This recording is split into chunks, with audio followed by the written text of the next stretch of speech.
Have you ever noticed that when your child is overwhelmed, your body suddenly feels overwhelmed too? Maybe you have a tight chest. Maybe your jaw feels tight. Maybe your mind is racing to fix the problem. You didn't decide to feel that way. Your nervous system decided for you because it's wired to mirror the emotions around it. And in a home with a lot of big feelings, that wiring can run hot all day sometimes. Let's talk about it. Welcome to Chronic Illness Moms. If you're more than just a tired mom, I'm talking trying to make it through the day without crashing by noon while raising neurodivergent kids, you're not alone. I'm Ashley, a wife, mom, and certified health coach. I have lived with autoimmune disease and flare-ups that made everyday life feel harder than it should. After years of pushing through and burning out, I learned how much stress, poor sleep, and nervous system overload were driving my symptoms. Everything changed when I started building small, realistic habits that actually supported my body instead of fighting it. In this podcast, you'll learn simple habits that help you to feel better. So pop in your earbuds and take a break from the chaos. It's you time. I have had times where taking a child to a grocery store and trying to get shopping done, and the child might get really overwhelmed, sensory overload, and they start to have a meltdown. And the thing is, sometimes I can feel or see that coming on. And if you're a mom and you have a child who has any kind of sensory sensitivities, you know exactly what I'm talking about. You can notice those changes and feel it coming on. And so what happens? I can feel that tension growing. And maybe before the child has even responded or acting out, I am already feeling anxious and stressed and trying to get us to a place where we can get through grocery shopping as fast as possible so I can get us out of the store before the explosion hits. Does that sound familiar to you?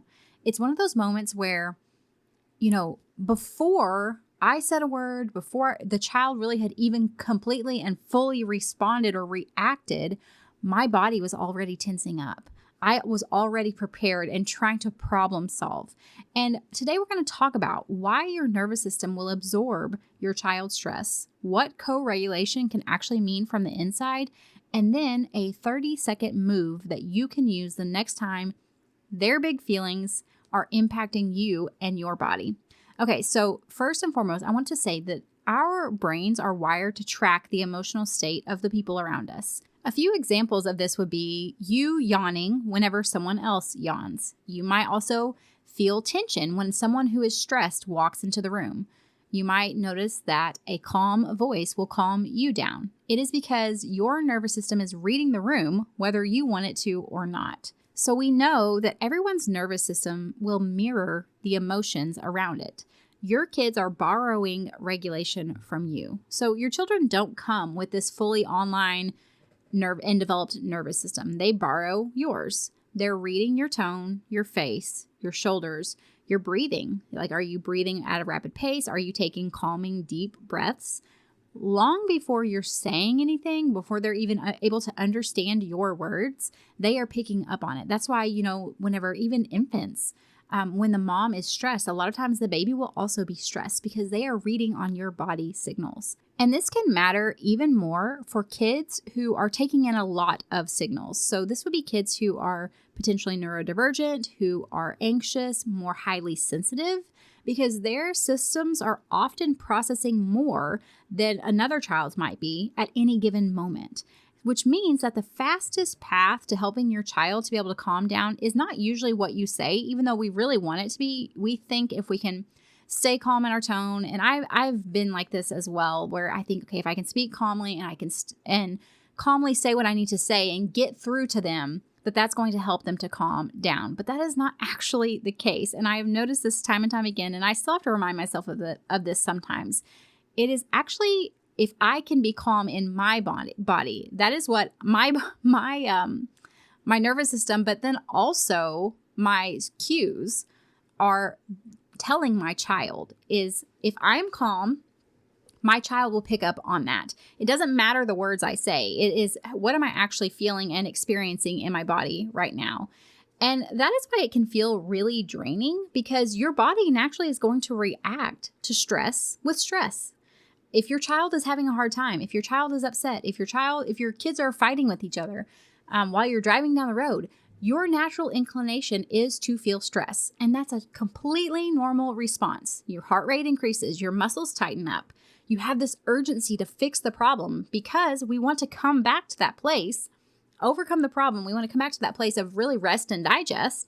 and overcoming that stressful situation. So we have this urgency to get back to what feels good, to what feels safe, which is completely normal. Then on top of that, of managing all of the chaos going on in your home, managing your children's feelings and emotions, you're also trying to manage your own feelings. So you have multiple nervous systems, depending on how many kids you have, and we've talked about this before, you are trying to help to regulate at one time. So when you are living with a body that has chronic symptoms, chronic illness, one big meltdown can cost you a lot of energy, a lot of effort. And again, this is not some kind of a weakness. This is just the reality of the situation that a mom who has neurodivergent kids, who also has chronic symptoms, that's just the reality of what you're living in. And so I want to remind you, in these situations, you're not overreacting, but what is really helpful is if we can learn to co-regulate. And keep in mind that it can be really costly to learn to do this on the front end, but so worth it on the back end. So the next time you feel your child's stress affecting you, before you speak, before you handle it, before you react, I want you to try this one little 30-second thing that I think is going to help you a lot to really develop that. It's a skill set, I believe, of being able to help your child to co-regulate. And again, it's also helping your own stress response because you're bringing your body out of that fight or flight state with these small little safety cues. Okay, so the next time you feel your child just really getting stressed, your kids are fighting, whatever the thing is that's going on for you, again, before you speak, before you respond, before you do anything, put your hand on your chest, inhale for a count of 4, exhale for a count of 6. Do that twice. Drop your shoulders, unclench your jaw. That's 30 seconds. That's all it's going to take. Okay, hand on your chest, inhale for a count of 4, exhale for a count of 6, drop your shoulders, and unclench your jaw. Just that little bitty exercise right there can send your body that safety cue of we are okay. We are going to manage the system. It's going to help you to regulate, which is going to help your child to co-regulate. So instead of you trying to talk them through the situation, which is just putting more strain and stress on you, it's not solving the problem for them. Let's practice a little 30-second. Really, it is mirroring, because what you're doing is not only are you calming yourself, but you are now teaching your children the skill set that they need in real time to also help to learn to regulate themselves. And this is what I've loved with my own kids is as I've gotten really intentional about teaching my kids about the benefit of slowing down and taking a deep breath. I have seen my kids now start to develop that skill. They don't do it perfectly every time. Obviously, they're still learning. I'm still learning. I don't do it perfectly every time. But whenever they can actually implement that like real time and they realize, hey, I'm feeling overwhelmed. And sometimes it takes a reminder cue for me. So first I get myself calmed down.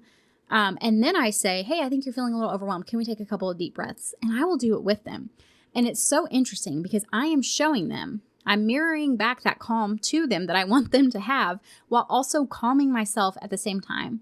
And that can be a 30-second to 1 minute activity instead of you trying to battle it out with them, instead of you trying to talk through whenever they are not in the place to receive that conversation or that information. So the reason why this works is because your child is not going to co-regulate with your nervous system if your nervous system is on fire. So when your body is able to downshift out of that fight or flight, then their body gets the signal that it's okay for their nervous system to follow that same path that you took. This is not you being passive. This is just you learning that skill of helping your child to co-regulate. So instead of, just responding or reacting whenever you're feeling a little bit triggered by a situation or a child who's very upset. Now, obviously this depends. If you have a child who is nonverbal, then you might, having this conversation, if they're not able to understand you, might not be as feasible. But I think just slowing down and intentionally, I still would say out loud, let them know what you are doing. Just because I know I have a child who is not fully verbal and he still completely understands everything I say. And I always assume that he does understand even whenever I wasn't sure.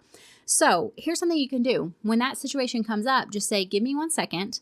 I'm going to take a deep breath and then we can figure this out. And then that's where you do. Hand on your chest. Inhale for a count of 4. Exhale for a count of 6. Do that twice. Drop your shoulders, relax your jaw. And then you can even ask them, do you want to do it with me? If they're in the place where they are just still at like a 10 and they cannot meet you there, that's okay. they're still going to see you regulating yourself. And then the goal is that that regulation for them will follow. Okay, so this is something I love, like these little nervous system tools, because I just use them in my everyday life and they are so simple, quick, easy. It's something I love to teach inside of coaching because a lot of times it's something that we're never shown. And we think sometimes that being calm is like a personality trait, or you're just calm or you're just not. But that is not true. We can actually teach ourselves to be calm. And a lot of that has to do with what is the state that our nervous system is in and what state has it chronically been in? Because we can learn to be calm. We can learn to be less reactive by giving our body those safety signals. And again, you can do this in 30 seconds, a minute. It's something that's super easy. So if that's something that you are really interested in, but you are just not sure where to get started and you want to learn more, that's something I love to work on in my one-on-one coaching. And you can find more information at ashleybraden.com/coaching. Okay, friends. So if you try the mirror break this week, that 30-second mirror break, I want you to come over to the Facebook group. I'll have some posts regarding this episode and just share with us what is it that you noticed when you practiced this. Even popping in and saying something like, wow, my shoulders were up near my ears and I did not even realize it. And I will tell you, you might be thinking, what is she talking about? But if you practice this in a moment of intense stress and you intentionally drop your shoulders, you'll know exactly what I'm talking about. When we tense up, we tend to bring our shoulders up towards our ears. And so when we intentionally drop our shoulders, relax our jaw, again, it's sending that safety cue to our body. Okay, friends, that is all for this episode. And then our next episode is going to be talking about a little reset that most moms skip between these stressful moments and why skipping it is the real reason why you keep feeling so exhausted. So I hope you guys have a wonderful rest of your week and I'll see you back next time. Hey friend, I hope you found today's episode helpful. If you did, would you take a minute to share it with another mom who's struggling with chronic symptoms? And leave a review on Apple Podcasts. It means the world to me to know this podcast is making a difference for you. All right, it's time for me to go tackle those snack requests and remember that a short walk, even if the kids turn it into a race, still counts as self-care. Keep chasing those little wins. Even when it feels messy, you're making progress. The information shared in this podcast is for educational and informational purposes only and is not a substitute for professional medical advice, diagnosis, or treatment. Always consult your healthcare provider before making any changes to your health routine. I'm not a doctor, and this podcast is not intended to treat or diagnose any condition. You're the expert on your body. Listen to it and reach out to a trusted provider for support.